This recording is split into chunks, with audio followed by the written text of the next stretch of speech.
My parents said they'd boycott my wedding if I didn't invite my sister, the one who secretly slept with my fiancé for 6 months. I remember the day they said it like it was yesterday.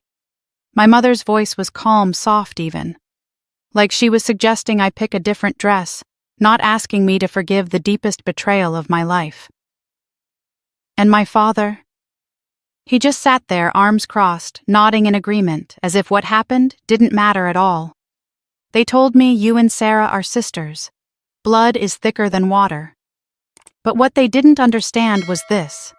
Sarah drove a knife straight into my heart, and Ryan, the man I thought I would marry, twisted it a little deeper every single night.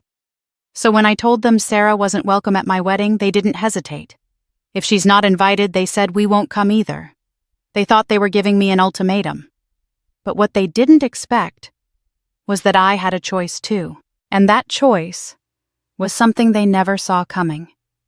Stick around to the end because I'll tell you exactly how I responded, and why my wedding day without them turned out to be the most free, most joyful day of my entire life. I suppose the beginning of the end didn't happen the day I found those emails, or even the day I threw Ryan out of our apartment. No, if I'm being honest, and I've had to become very honest with myself lately, it started long before. Before Ryan. Before betrayal had a name. It began in a small 2-bedroom house in a sleepy suburb of upstate New York, where the walls were thin, the love was loud, and the rules were unwritten but firmly enforced. One rule in particular seemed to govern our household. Family comes first. And in our family, that almost always meant Sarah comes first. My name is Elise. I'm the eldest daughter of John and Mary, a bookish, quiet soul who learned early that peace in the household often depended on how quickly I could fold myself into the background. 3 years after me came Sarah, loud-spirited, impulsive. She was the kind of child who left a trail of glitter paint and broken rules in her wake, and somehow still was always the favorite. I say that without bitterness now. At least I try to. Sarah was the kind of person people wanted to protect. She had this ability to break things, rules, promises, sometimes hearts, and still be forgiven, still be pulled into someone's arms with a soft. She didn't mean it. Growing up, we shared a bedroom, a closet, and it seemed my identity. I was Sarah's sister, not Elise. Teachers, neighbors, even relatives would light up when they saw her and then glance at me with polite indifference. "Oh, you're the quiet one," they'd say, as if that explained it all. Our parents didn't hide their favoritism. They called it love, of course. They dressed it up in phrases like, "Sarah's just sensitive. You're the strong one. She needs more attention right now. You've always been so independent, Elise. We never worry about you." At 12, I learned what it meant to step aside. That year, our birthdays fell on a weekend, and my parents decided to throw a joint party. 1 cake, 1 guest list, 1 spotlight. But everything about that day screamed Sarah. The decorations were her favorite colors, pink and gold. The music playlist was hers. Even the candles on the cake were shaped like her name. And when she threw a tantrum because her friend didn't show up, I was the one who consoled her on my own birthday. No one noticed I hadn't even gotten to blow out the candles. That night I cried alone in our shared bedroom. And in the bunk above, Sarah slept soundly, her face peaceful and unbothered. It wasn't just birthdays. It was school plays where I played the tree and Sarah got the lead. It was chore charts mysteriously erased on the weeks she was assigned. It was my father giving her his old car at 16 and telling me, "You'll manage," when I had to take the bus to college interviews. There was a moment in high school that I can't seem to forget no matter how hard I try. I had just won a statewide essay competition, something that took weeks of preparation, editing, and nerves. I was invited to read it aloud at the local library. My mom said she'd come. She didn't. Instead, they all went to see Sarah perform in a school musical, an ensemble role, nothing major, but still. She was so excited, Mom told me on the phone, not a hint of apology in her voice. We couldn't let her down, and I stood in front of a room full of strangers and read my heart out. Alone. I'd love to tell you I resented Sarah, that I hated her for soaking up all the light. But the truth is, I loved her. Maybe too much. I saw her pain when she was dumped by her first boyfriend. I picked her up drunk from parties she wasn't supposed to attend. I lent her money, time, and pieces of myself I can never get back. And yet the family praise always echoed, "You're such a good sister, Elise. We don't know what we'd do without you." It never sounded like a compliment. It sounded like a duty. When I left for college, I thought things might change. I was on my own. A scholarship student juggling part-time jobs, studying marketing, finally building something that was mine. Meanwhile, Sarah dropped out of community college within a year and moved back home. My parents didn't blink. "She's still figuring things out," they said. Not everyone finds their path as easily as you did. I found myself paying for my own textbooks while Sarah posted selfies from music festivals she couldn't afford. When she ran out of money and needed a place to crash, she called me. And like always, I said yes, because that's what I'd been trained to do. But something inside me had started to shift. There were cracks forming in the foundation moments where I paused before answering her calls or flinched at the way my parents still guilted me for not coming home more often. For the first time, I started to ask, what about me? Of course, I didn't dare say it aloud. That question hung in the air like smoke, unspoken but heavy. I never imagined the final blow would come from both of them, Sarah and Ryan. But perhaps I should have seen it coming.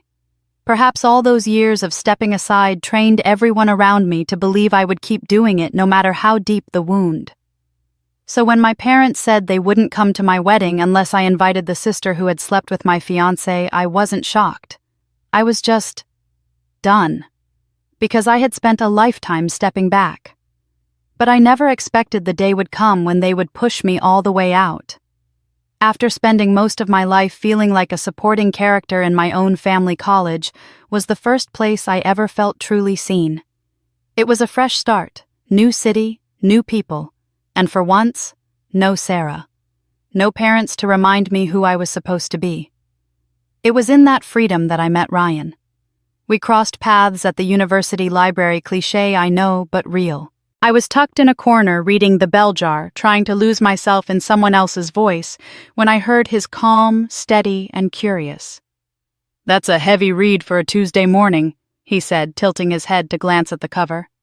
I looked up expecting another guy trying too hard, but Ryan wasn't like that. He genuinely cared about what I was reading.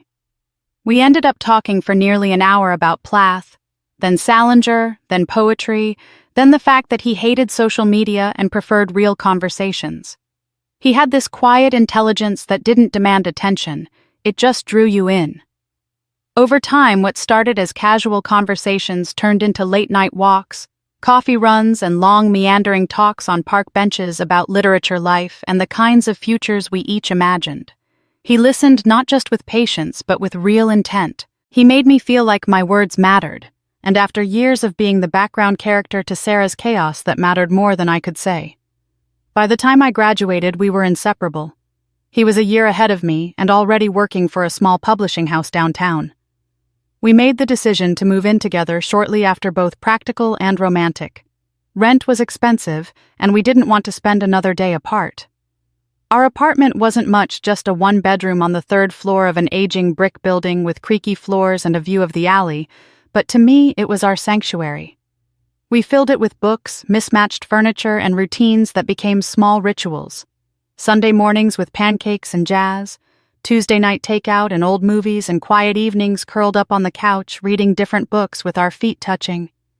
For the first time in my life, I wasn't someone's support system. I wasn't the responsible one, the dependable one, or the one making sacrifices. I was just Elise, loved, wanted, and finally, at peace. Of course, peace never lasts, not when Sarah is involved. She started coming around more often once she learned Ryan and I were living together. At first, it made sense. She was between jobs again, couch surfing, and needed a place to crash for a few nights. Ryan didn't seem to mind. "She's your sister," he said with a shrug. "It's just temporary." So we gave her the couch. And then the couch became the floor of our bedroom when her friends kicked her out. Then it became a week. Then 2. And eventually, Sarah was just part of our daily lives. She was always cheerful, always enthusiastic. She'd bring back wine, cook elaborate dinners we didn't ask for, leave messy art projects all over the kitchen table, and talk endlessly about this new creative idea she had, or the big break just around the corner. Ryan laughed at her jokes. I didn't think much of it at the time. She was bubbly and outgoing, charming in the way Sarah had always been. But there were moments, fleeting subtle, where I caught them sharing glances that lingered a second too long, or laughing a little too loudly at inside jokes I wasn't part of. Still, I told myself it was in my head. After all, Sarah was my sister. And Ryan loved me. I had no reason to be suspicious. My parents surprisingly adored Ryan. We visited them for Thanksgiving the first year we moved in together, and my father took an instant liking to him. They talked about old books, classic films, and even politics, without raising their voices, something I didn't think possible in my family. My mother watched us interact and later whispered to me in the kitchen, "You're lucky, Elise. He's grounded, kind. We're proud of you." Proud. That word caught me off guard. It was the first time I'd heard it from her in years. Sarah, of course, was at that same Thanksgiving dinner. She showed up late, wearing a dress too tight for a family gathering and red lipstick that left prints on her wine glass. But everyone smiled. Everyone accepted her. Because that's what always happened. Later that evening, I found her and Ryan talking alone on the porch. She was laughing at something he said, her hand on his arm. He pulled back slightly when he saw me almost too quickly. It unsettled me.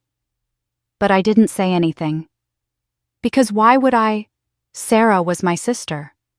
Ryan was my partner. And I was the one who always made room. Looking back, I wonder if it all started on that porch Thanksgiving night. The air was crisp, the kind that makes your breath visible, and yet something about the way Ryan looked when I opened the door. It wasn't the cold that made me shiver. I told myself not to overthink it. I always overthought things right. That's what Sarah used to say. You've got to stop looking for ghosts. Elise, not everything is a problem to be solved. But ghosts have a funny way of making themselves known. In the weeks that followed, Ryan and Sarah's friendship seemed to bloom into something more familiar. Not romantic, at least not openly, but close. Too close. They developed a rhythm, a kind of shorthand I was suddenly no longer a part of. They had inside jokes, references to shows they watched when I wasn't home, quotes from songs I'd never heard of exchanged like coded messages across the room. Ryan would laugh in a way that was new, lighter, boyish, like someone who'd found an unexpected amusement in life. And Sarah. She basked in it. She'd mimic his gestures, tease him with a flick of her hair, casually bump his shoulder as she passed. It was subtle. If you didn't know either of them, you might have thought they were just friendly. But I knew Ryan. I knew Sarah. And slowly I started to feel like a third wheel in my own apartment. Ryan began staying out later than usual. Work, he said. The project deadline's killing me. Or, my boss asked for a last-minute rewrite. He'd come home tired, distracted sometimes, smelling faintly of cologne he didn't usually wear. I'd ask about his day, and he'd respond in broad strokes, never specific. Never unkind, but never really present either. He stopped making coffee in the morning, stopped bringing me books from the used store. The small things, those quiet rituals we'd built, were falling away like autumn leaves in a storm. One night I asked if everything was okay. Of course, he said, smiling tiredly. I've just got a lot on my plate. It should have reassured me, but it didn't. Sarah, meanwhile, seemed more comfortable than ever. She wore my oversized sweatshirts around the apartment, left her sketchbooks on the couch, and kept her things in our shared bathroom as if she lived there permanently. She was always there, laughing loudly at something Ryan said, sprawled across the couch beside him, even stealing his fries when we ordered in. And Ryan. He never seemed to mind. They started cooking together when I worked late, something that used to be our thing. I'd come home to the smell of garlic and rosemary, their laughter spilling out of the kitchen like it belonged to some other couple. One afternoon I overheard them from the hallway as I unlocked the door. They were in the kitchen. Sarah said something I couldn't quite make out, but Ryan laughed, really laughed, and said, "You're impossible, you know that." Then a softer tone. But I get it. That tone, it wasn't just friendly. It was intimate, familiar, private. I stood there with my hand on the doorknob for a full minute before finally opening it. They went quiet as soon as they saw me. Sarah offered a loud, cheerful, "Hey Ryan," gave me a quick kiss on the cheek. But their eyes flickered just for a moment like kids caught doing something they shouldn't. I tried to push it out of my mind. I tried to be reasonable. This was my sister. This was the man I loved. They would never... Would they? But the doubt lingered. One Thursday evening, I left work early. My afternoon meeting had been canceled, and I thought I'd surprise Ryan by cooking dinner for once. It had been weeks since we'd shared a proper meal together, and something inside me was aching for normalcy. As I walked up the stairs to our apartment, I heard music playing from inside Sarah's favorite band. I smiled, thinking maybe she'd finally cleaned up after herself. Maybe for once the apartment wouldn't look like a hurricane had passed through. I unlocked the door quietly. No one was in the living room. Then I heard movement down the hallway, Ryan's voice low and muffled, followed by Sarah's laugh. I turned toward the sound just in time to see Sarah stepping out of the bedroom. Our bedroom. She looked surprised to see me, but only for a second. "Oh, hey," she said casually, brushing hair from her face. "Didn't know you were home early." She was wearing one of Ryan's old flannel shirts open over a tank top. Barefoot. No makeup. The air was thick with something I couldn't name but felt in my bones. Behind her, I saw Ryan standing near the bed holding a mug. He looked nervous, startled. "Hey," he said, his voice a little too upbeat. "We were just talking." I nodded, trying to smile. Right. Talking.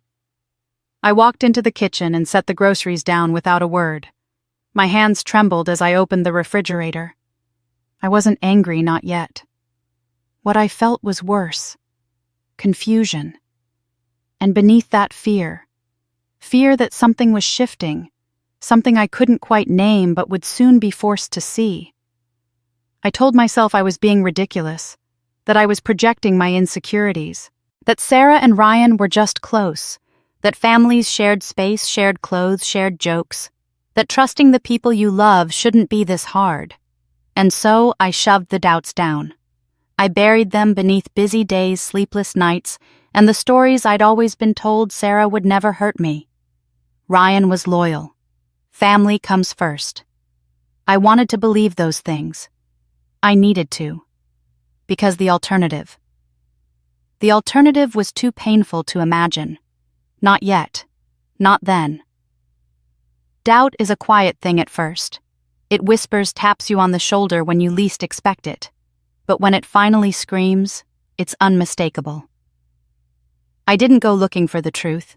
Not really. I still wanted to believe that the strangeness between Ryan and Sarah was just a side effect of proximity of messy boundaries and overlapping lives. Families were complicated after all. People get too close. They cross lines. But crossing lines isn't always crossing trust. That's what I told myself. Until the email. It was a Tuesday morning.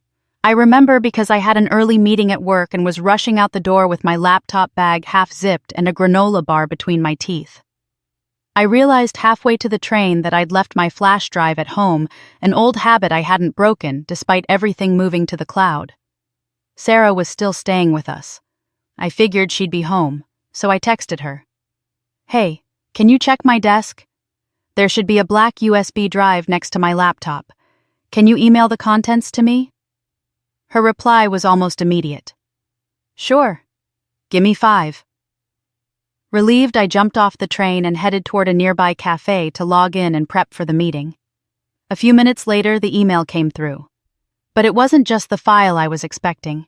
The subject line was odd, sent Ryan. No punctuation, no context, like she was in the middle of typing and hit. Send too fast. At first I thought she'd made a mistake, maybe attached the wrong document. But then I opened it. What I found wasn't a presentation or a folder of work documents. It was a draft, a raw, unfiltered draft of a message that stopped me cold. No greeting, just a string of thoughts, half sentences, unfinished phrases. but enough to see what it was a message meant for Ryan. I still think about last weekend. Your hands. The way you said my name. I hate lying to her, but it feels so right when we're together. I don't know how much longer we can pretend. I miss you. I stared at the screen, frozen. The world around me, the cafe, the early morning bustle, the low hum of voices faded into static. My fingers trembled. My stomach twisted into something unrecognizable. Was this real? I reread the draft. Again and again. Each time the words made less sense and yet more horrible sense than before. I needed answers, real ones.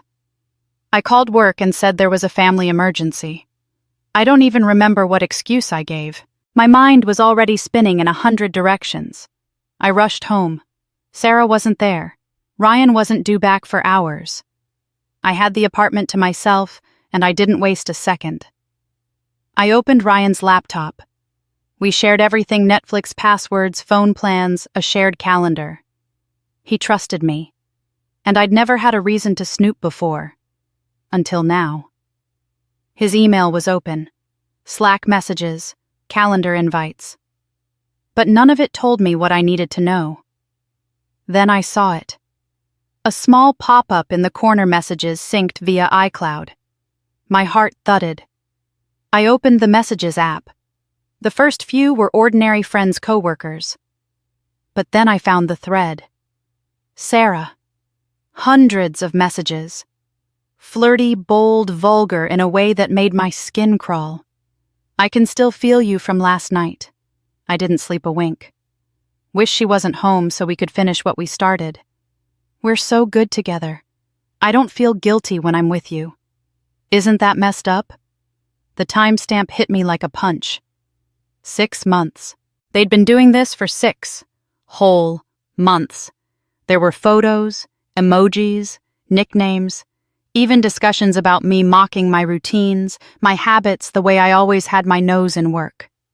They had created a second relationship parallel to mine within the walls of my own home. While I cooked dinners, while I made space for Sarah to stay with us, while I slept beside Ryan, they were slipping into something unspeakable right under my nose. And now I couldn't unsee it. I closed the laptop and sat in silence for what felt like an eternity. There were no tears yet. Just a hollow, echoing sound inside my chest, like the quiet after a building collapses.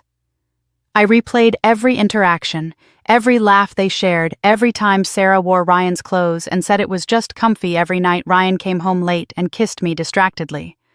All the pieces clicked together with a brutal finality. It wasn't just betrayal. It was orchestration. They had built this lie brick by brick, moment by moment, and I had helped them unknowingly, yes, but helped all the same. I had given Sarah shelter. I had given Ryan my heart. And they had used both against me. The email wasn't just an accident. It was fate. Or maybe it was Sarah getting careless, or wanting to be caught. I didn't know. And at that point I didn't care. Because the truth was undeniable now. They had betrayed me. Together. For 6 months. I didn't cry until much later. Not then. Not in the moment. What I felt first was rage. But the heartbreak. That would come soon enough. There comes a moment when silence becomes unbearable. When the weight of truth presses so heavily against your chest that you're forced to do something, anything, just to breathe again. That's how I felt as I sat alone in our apartment. Ryan's laptop still open beside me, the screen dimming every few seconds like it too wanted to forget what it had shown me. But I couldn't forget. I wouldn't. Not after what I had read. When I heard his key in the lock later that evening, my heart didn't race. It stilled. Like a calm before a storm, quiet, eerie, absolute. He walked in like nothing was wrong. Hair tousled, jacket slung casually over one arm. He looked at me sitting on the couch and smiled. "Hey, babe. Everything okay?" I didn't speak. I picked up my phone from the coffee table, pulled up the screenshot I'd saved the message from Sarah, the one where she said she missed the way he touched her and held it out.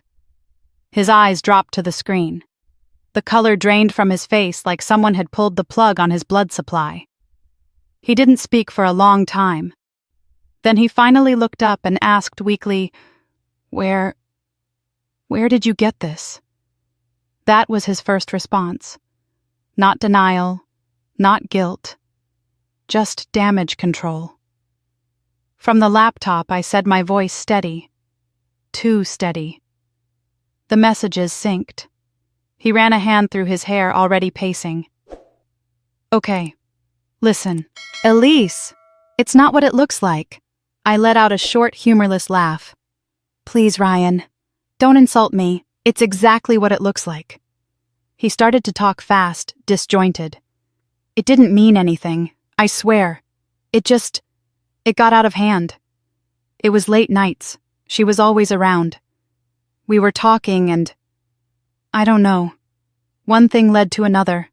I just stared at him." He continued, "It was a mistake. That's all. A horrible mistake. I never stopped loving you. A mistake," I said, finally standing. "You call 6 months of lying and sneaking around a mistake?" His mouth opened and closed like he wanted to argue the length, the timeline, like if he said it was 4 months instead of 6, it would somehow hurt less. "It didn't start like that," he said. "At first we were just talking. She was feeling lost. You were so busy. I was just trying to be kind." "You were trying to be kind," I repeated. "And then your kindness wandered into my sister's bed." That stung him. Good. He sat down heavily on the edge of the coffee table, elbows on his knees, eyes fixed on the floor. "It wasn't about love," he mumbled. "I didn't fall in love with her." "Then what was it?" I demanded. He looked up, his expression exhausted, hollow. "It was, I don't know, comfort, escape. She made me feel like someone else, like I could breathe without all the pressure. With you, I had expectations. With her, it was just easy." "Easy," I said, blinking. "You think cheating is easy? Is that supposed to make me understand I lost control?" he whispered. "The art stuff, the music, it connected us. I didn't mean to hurt you. I felt my knees weaken, but I wouldn't let myself fall. Not in front of him." "No," I said softly. "You didn't mean to get caught." Before he could respond, there was a knock at the door, and somehow before I even opened it, I knew. Sarah. She stood there looking casual, jeans, sweatshirt, not a trace of shame. Her eyes flicked from me to Ryan behind me, then back to me again. "Can we talk?" I stepped aside, letting her in, not because I wanted to hear her, but because I needed to. She walked in like she owned the place, like nothing had happened. And that more than anything made me want to scream. She didn't wait for me to ask. "I'm sorry," she said flatly. "But I love him. I didn't plan for it to happen, but it did. And I'm not going to lie about it." There it was. No denial, no pretense. Just a confession dropped on the floor like a used tissue. "You love him," I echoed. She nodded. "And I know what you're going to say. That I broke your trust. That I ruined everything. But I've been second to you my whole life. I finally found something that was mine. Something that was yours," I said. "Sarah. He was my fiancé." "You weren't even engaged yet," she snapped. Ryan winced. I stared at the both of them, my sister and the man I had once pictured building a life with, and felt something inside me fracture. Not crack. Break. Cleanly. Quietly. I didn't yell. I didn't cry. I just turned, walked into our bedroom and pulled out a duffel bag.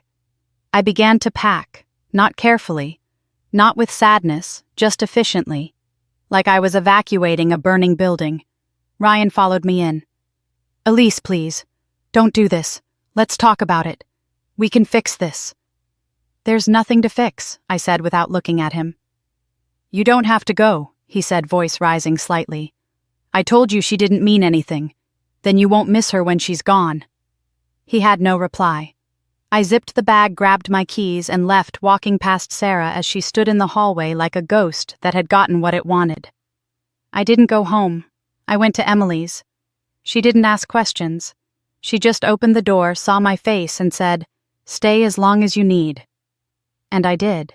I collapsed on her couch, numb, silent, and hollowed out by betrayal I had never seen coming, even though now it seemed so obvious. I didn't sleep that night. But for the first time in a long time, I wasn't sharing my space with liars. I stayed quiet for a few days after leaving. Not because I didn't have anything to say, but because I didn't yet know how to say it. My mind was still reeling, caught somewhere between grief and fury, disbelief and numbness. I was sleeping on Emily's couch, drinking too much coffee and pretending I was fine every time she asked. But inside, I was unraveling. Eventually, I knew I'd have to tell them, my parents. They were going to find out anyway. Better they heard it from me than from Sarah, or worse, from some twisted version of the truth. So on a Sunday afternoon, I called. My mother answered first. Her voice was instantly concerned. "Elise?" "Oh, honey, we've been trying to reach you. Are you okay? Why haven't you called back?" I paused. Even then, a small part of me wanted to protect the people who had never quite protected me. But I pushed through. "I've been dealing with something," I said. "Something big." There was a beat of silence on the other end, and then, "What happened?" So I told her. Everything. The messages, the affair, the 6 months of deception, Sarah's admission, Ryan's betrayal, my leaving. All of it. I kept my voice calm, factual, because if I let emotion in any emotion, I knew I'd fall apart. The silence that followed stretched on so long I thought the line had dropped. But then she spoke. Softly. Carefully. "Are you sure that question? Are you sure it cracked something in me?" I read the messages, Mom. I said sharper than I meant. I saw everything. I confronted them both. They didn't deny it. Another pause. Oh my God," she whispered. I don't even know what to say." My father must have been nearby because suddenly his voice was on the line too. Stern, booming, confused. "What's going on?" So I said it again. And again I waited. When he finally responded, he sounded more tired than angry. "I can't believe Sarah would do something like that. To you, of all people." I closed my eyes, letting that brief flicker of justice wash over me. But it didn't last long, because what followed was worse than silence. "She's still your sister," my mother said gently. "We'll talk to her. Maybe this was a mistake. Maybe it wasn't a mistake." I interrupted. It was a choice, over and over again. "Elise, I'm not saying it's okay. Of course not. But Sarah, she's always been impulsive. She doesn't think things through." "And what about Ryan?" I snapped.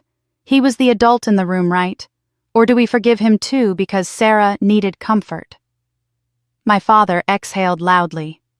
"Let's not make this more complicated than it is. We're a family. We need to find a way forward." That was it. That was the moment I realized they weren't calling to understand what happened. They were calling to repair it, to smooth it over, to put a Band-Aid on a stab wound and pretend everything could be okay again.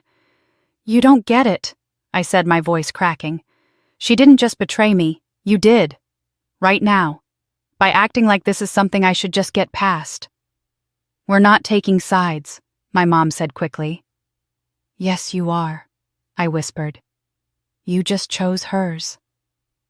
There was a pause, and then that line I'll never forget. "Sarah's fragile Elise. She's been struggling. You've always been the strong one. Maybe you can find it in your heart to forgive her." That sentence hit harder than the betrayal itself, because it confirmed everything I had always known, but never wanted to believe. They only saw me as the one who could endure. So when pain arrived, they handed it to me. When someone needed to be sacrificed, they chose me because they thought I'd survive it. My parents weren't asking me to forgive. They were asking me to carry the weight of Sarah's choices so she wouldn't have to. And they dressed it up in the language of family. I didn't answer. I couldn't. The call ended not with resolution, but with my mother saying, "Please think about it. Don't throw away your relationship over this. We're begging you to consider reconciliation." I hung up. And then I broke. Not because I'd lost Ryan, not because of Sarah, but because the people who were supposed to protect me from the world had handed me over to it instead. That night I sat on Emily's porch wrapped in a blanket staring at the stars through blurred eyes, and I said something I never thought I'd say. I don't think I have a family anymore. Emily didn't argue. She didn't try to fix it. She just put her arm around my shoulder and said, "Then you can have mine." And somehow that one sentence did more to heal me than all the calls, all the apologies, and all the twisted expectations of blood ever had. The days after that phone call were quiet, but not in a peaceful way. It was the kind of silence that presses on your chest like a weight thick with the things left unsaid. I stopped answering my parents' calls. I didn't block them, not yet, but I let every ring go to voicemail. I needed time, space, and more than anything else, I needed them to understand that what they were asking of me wasn't forgiveness. It was surrender. But of course, that wasn't what they heard. Instead, they took my silence as defiance. And when people feel defied, they push back. A week later, an envelope showed up at Emily's apartment. Not a letter, not a card, just a folded sheet of printer paper slipped into a plain envelope with my name written in my mother's neat slanted handwriting. Inside were 5 short lines. "We love you. We want to be there for your big day. But excluding your sister will only deepen this rift. We're asking you to reconsider, or we will not be attending the wedding. Please call us." That was it. No apology, no regret, just a gentle threat wrapped in love's language. I showed it to Emily. She read it twice, then handed it back to me with a sigh. "They really think this is going to work. They think I'll bend like I always have." She didn't say anything. She didn't have to. Later that night, I sat on the floor of her living room surrounded by color swatches and wedding to-do lists, and realized that my parents were trying to turn my wedding, the one piece of joy I had left, into a battleground. And they weren't done yet. Because 2 days later came the second blow. I was at the florist finalizing centerpieces when my phone rang again. This time I answered. Maybe a part of me hoped they were calling to apologize. But no. It was my father. His voice was calm. Too calm. "We've been talking," he said.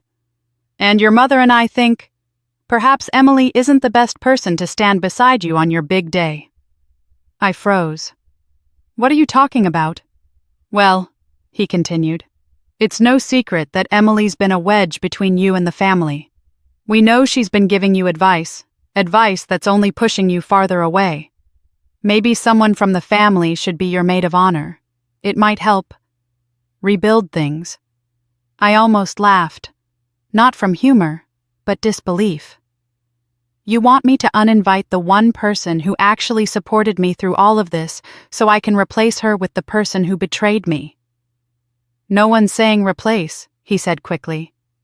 "But appearances matter, sweetheart, and maybe Emily's presence is complicating things." There it was, the second ultimatum.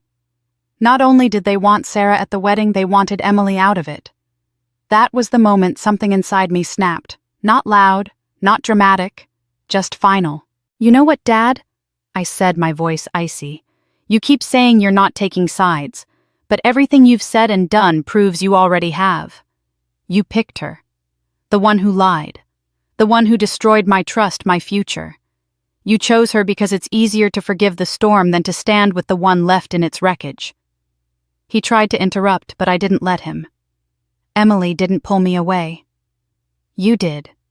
When you decided keeping Sarah comfortable was more important than standing beside the daughter who was bleeding." "That's not fair," he said. "No," I whispered. "It's exactly fair." Then I hung up. And this time I didn't wait for the phone to ring again. I sent one text to both of them. If you cannot respect my pain, you have no place in my joy. Do not contact me again about the wedding. When I say I'm done, I mean it. That night, I removed them from the guest list.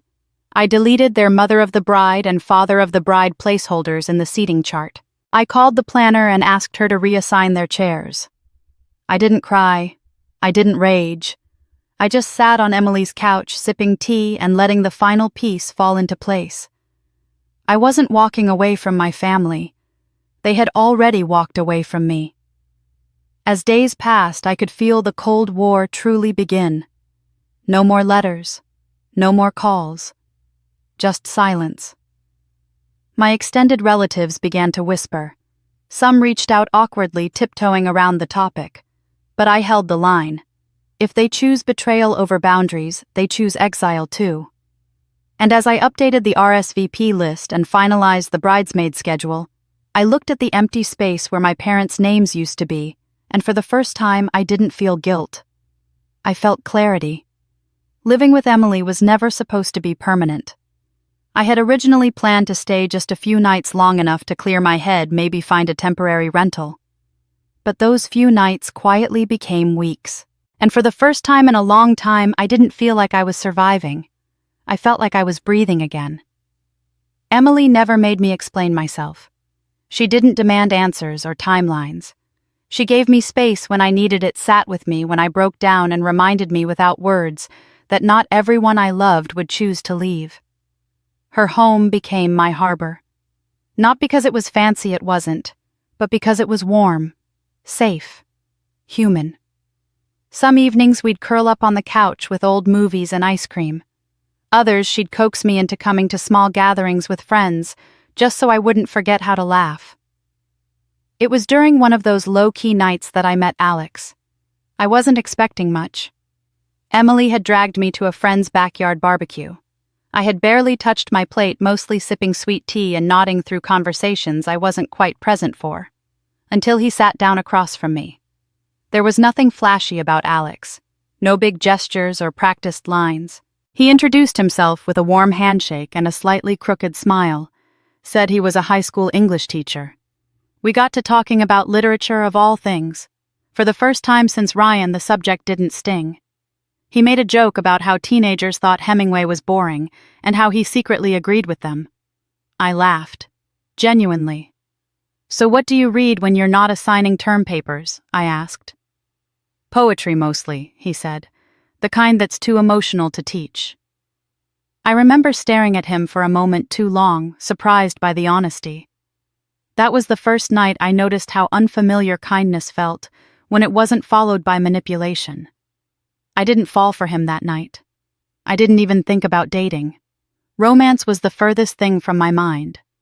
But I remember thinking, he's safe, and right now that's enough.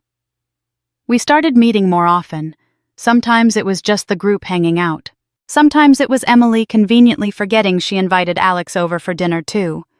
He never pried, never asked what happened to me, but I knew he'd heard parts of it through mutual friends. Still, he never treated me like I was broken. Just careful. Gentle in a way that didn't make me feel fragile, but rather respected.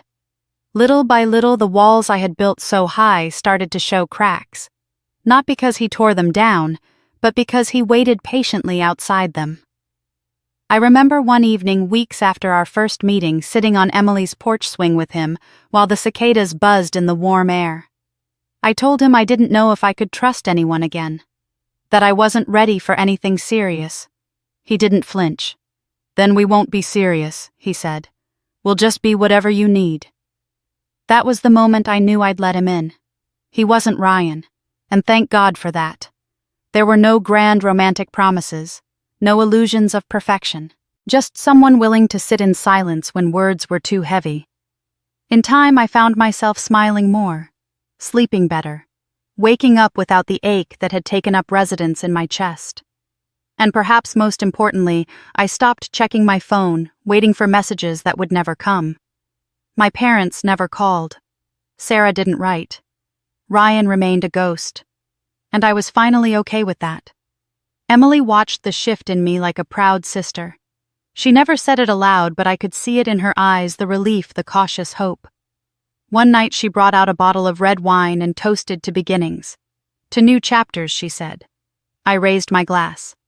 And to old ones, we're strong enough to close. For the first time in months, I didn't just feel like a character in someone else's tragedy. I felt like the author of my own next act. Planning a wedding was never on my list of dreams after what had happened. In fact, if you'd told me a year ago that I'd be walking down the aisle with someone who truly loved me, after the betrayal, the lies, the heartbreak, I would have laughed and told you you were crazy. But there I was. Alex and I were engaged. The kind of engagement that didn't need to be loud or flashy to be real.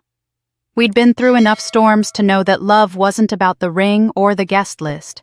It was about choosing each other. Every day. Quietly. Honestly. Everything was coming together beautifully.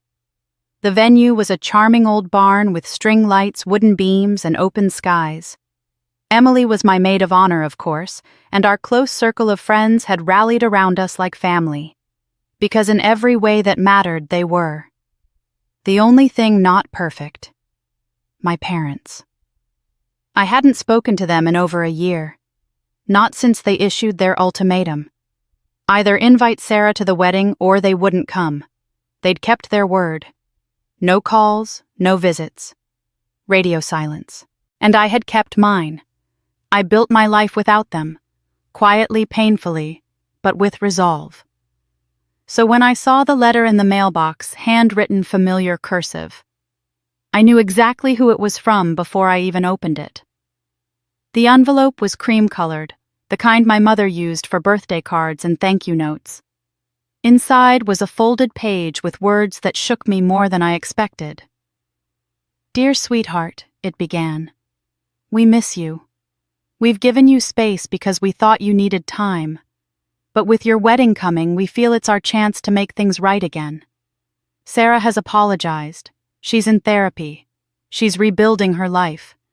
We know she made a mistake, but she's still your sister. We hope you'll consider this a chance not just to heal, but to bring our family back together. If there's room for forgiveness, there's room for us. Please don't shut the door forever. There was no, we're sorry. No admission of what they had done wrong, only a plea wrapped in emotional pressure and sweetened guilt. A plea to forgive for their comfort, not for my healing. I sat with that letter for hours. I read it again, and again. Then I took out a pen and paper and wrote my own letter back. Dear Mom and Dad, I read your letter. I understand your desire for things to go back to normal. But normal is gone. It died the day you told me that Sarah's betrayal was something I should overlook for the sake of family. You've asked me to forgive without an apology.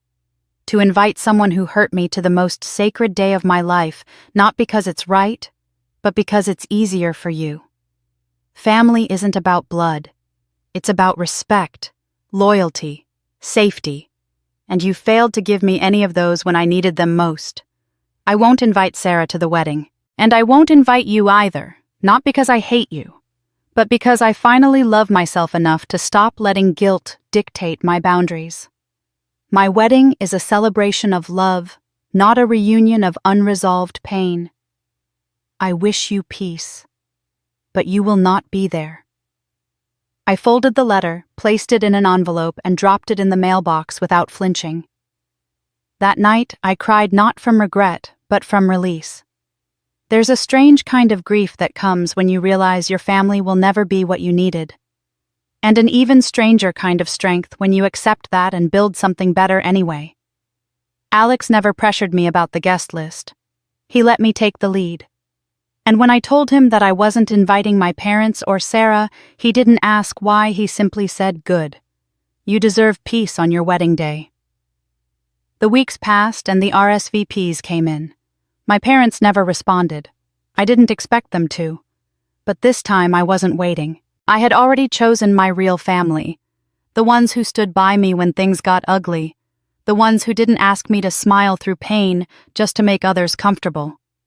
The morning of my wedding arrived quietly. No chaos, no shouting across rooms, No last-minute crises. Just the gentle hum of music, the smell of fresh flowers, and the sound of Emily's laughter echoing down the hallway as she made sure the caterer wasn't late. I stood in front of the mirror in my dressing room, staring at myself in a gown I once thought I'd wear in front of my parents, my father giving me away, my mother adjusting my veil.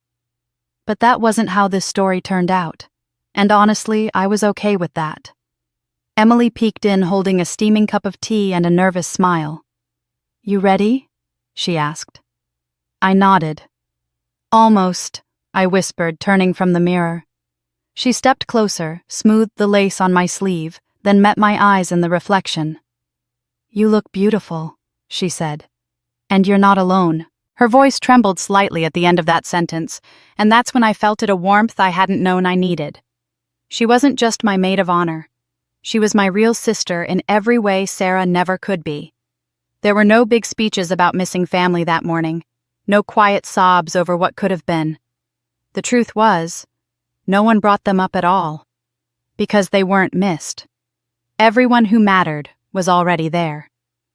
The ceremony took place outside under a canopy of trees, strung with lights, the sun filtering through the leaves like it was blessing us. Chairs were filled with friends who had become family. Smiles were easy. Tears came freely, but not from sadness. As the music started, my heart beat faster. I took a deep breath. That's when Emily held out her hand. "Ready to walk down that aisle?" she asked, her eyes shining. I hesitated just for a moment. Growing up, I always thought it would be Dad by my side. But now, as Emily wrapped her arm through mine and gave me the kind of steadying look only someone who truly knew my pain could give, I realized something that nearly brought me to tears. This felt right. As we walked slowly down the aisle, everyone rose. But what I noticed most wasn't the camera flashes, or the flowers, or even Alex at the altar. What I noticed was the peace. For the first time in years, there was no tension, no waiting for a shoe to drop, no anxiety about who might say what, no pressure to smile through pain. Just love. Real, simple, unconditional love. Alex looked at me the way no one ever had before, like I was the safest place he'd ever known. And I realized I didn't need to be given away by anyone, because I hadn't been passed down like a tradition. I had chosen this life. The vows were emotional. Alex promised to never make me feel second to anyone again. I promised to stop shrinking myself just to keep peace. We both cried, and so did half the crowd. There was no mention of family that day. But when Emily toasted us at the reception, she said, "One line I'll never forget. Family isn't who shares your name. It's who stands by you when your world falls apart." Everyone clapped. Some cried. I just held her hand under the table and whispered, "Thank you." She squeezed back. "Always." Later that evening, as we danced our first dance under the stars, I looked around at the people surrounding us. People who had chosen to love us, support us, believe in our happiness. Not a single person asked, "Where's your mom and dad?" No one whispered about Sarah, because no one cared, not in the bitter way, but in the healing way. They knew this day wasn't about who wasn't there, it was about who stayed. As the night wound down, the laughter never faded. The music played soft now, and people sipped coffee, watched the candles flicker, and smiled. I stood off to the side for a moment, watching Alex laugh with one of his uncles and Emily wrangling the flower girls. That's when it hit me. I felt light. For so long I carried the weight of broken family ties, of expectations I could never meet, of betrayal and shame. And now, I felt nothing but joy. No, my parents weren't there. Neither was Sarah. But I didn't need them to feel whole. In fact, I felt whole because I'd chosen not to let them in. Not out of hate, but out of self-respect. And as the stars blinked into view and the last song of the night played, I whispered something only the wind could hear. For the first time, I feel free, without them. And it was true. Life has a strange way of balancing itself out. You don't always see it right away. Sometimes it takes months, years even.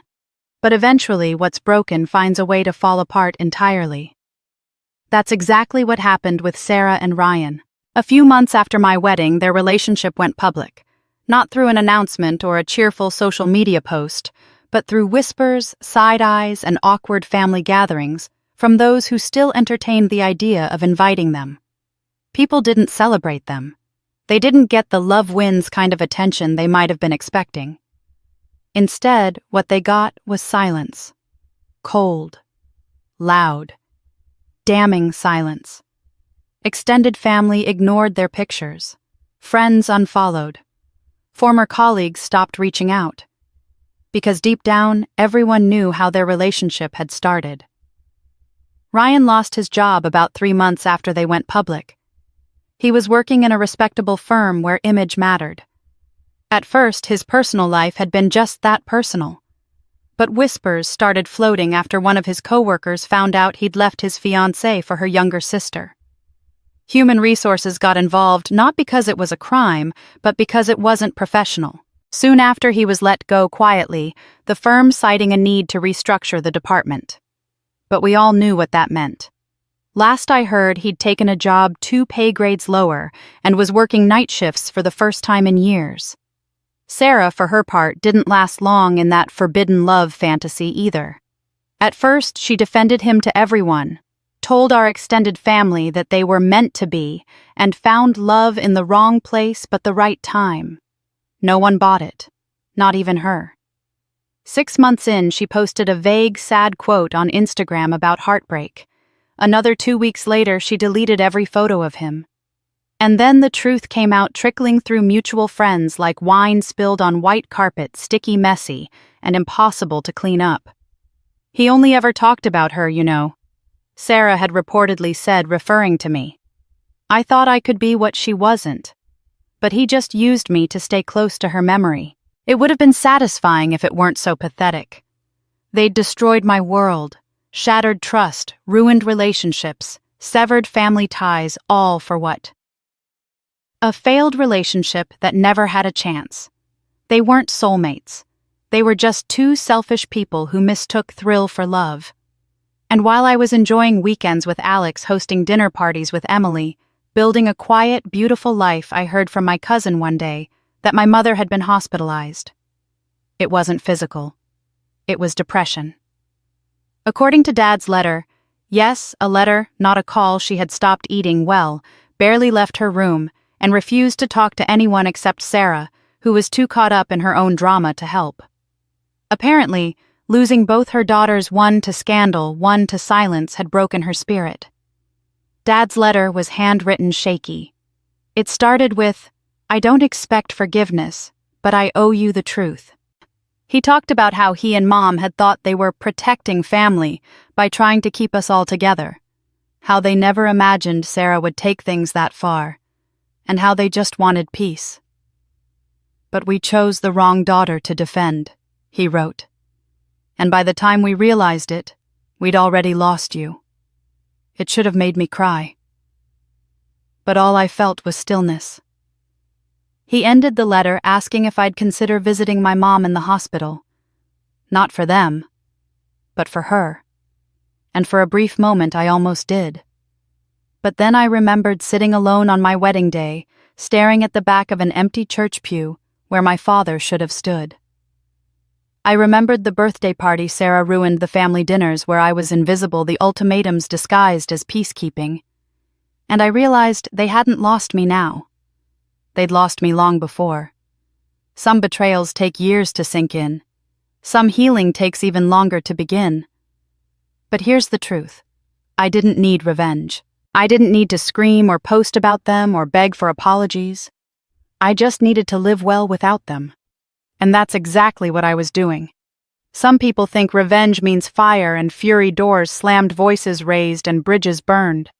But the older I get, the more I realize there is no greater revenge than living a life they can't touch. No more explaining, no more defending, no more begging anyone to understand why I walked away. Just peace.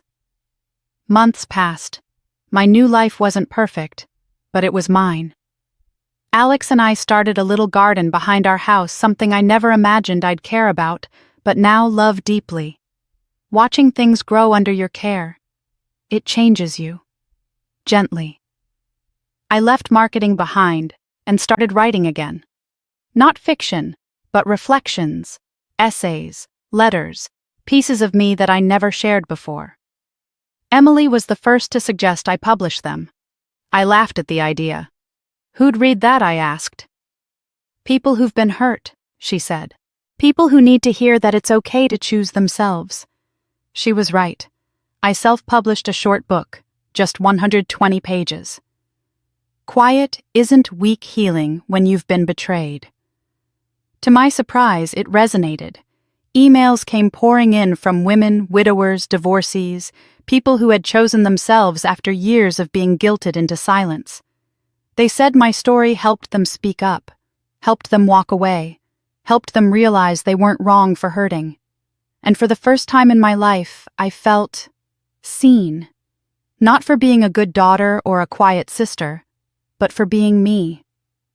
Eventually, I started speaking at local events, not often, just once or twice a month. I partnered with a small nonprofit that supported women rebuilding their lives after emotional trauma.